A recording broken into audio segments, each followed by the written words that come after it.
Hiya Tam. It was really nice to see some of you in school last week.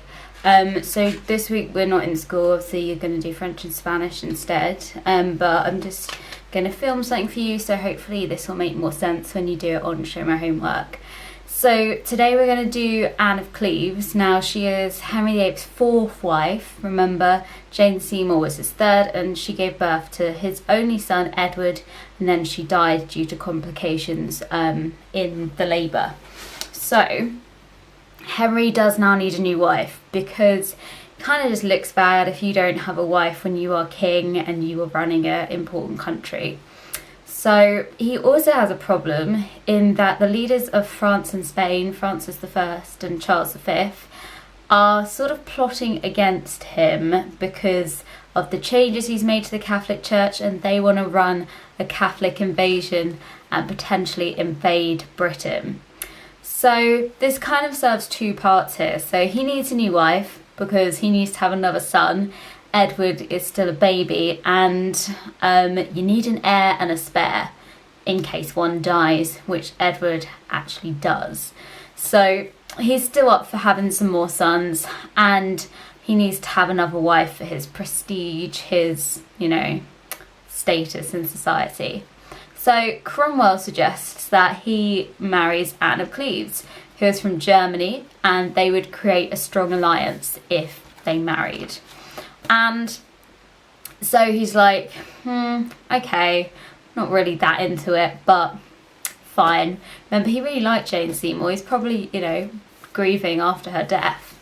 But anyway, so he finds a picture. He gets sent a portrait of Anne of Cleves to see what she looks like.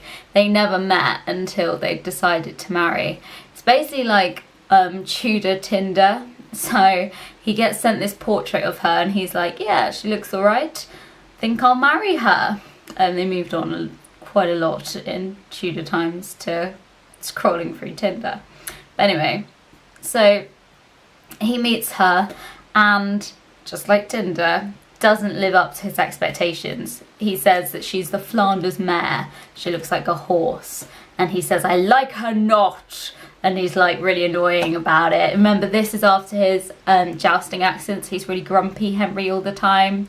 So the first meeting doesn't go well, and he tries to get out of the marriage, but he marries her basically because he's scared of this threat from France and Spain who might invade, and he needs that alliance, and he does need another son, so he goes with it.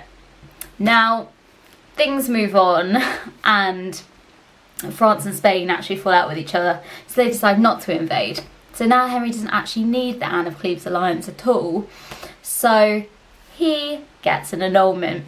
He says that they never consummated the marriage, and he gets it annulled. However, Anne does really well out of this. She becomes known as the Queen's sister. Basically, she is the most important of his wives and would inherit after his potential new wife and all of his children. She also gets given a really nice house to live in, lots of cash, so she did really well out of it.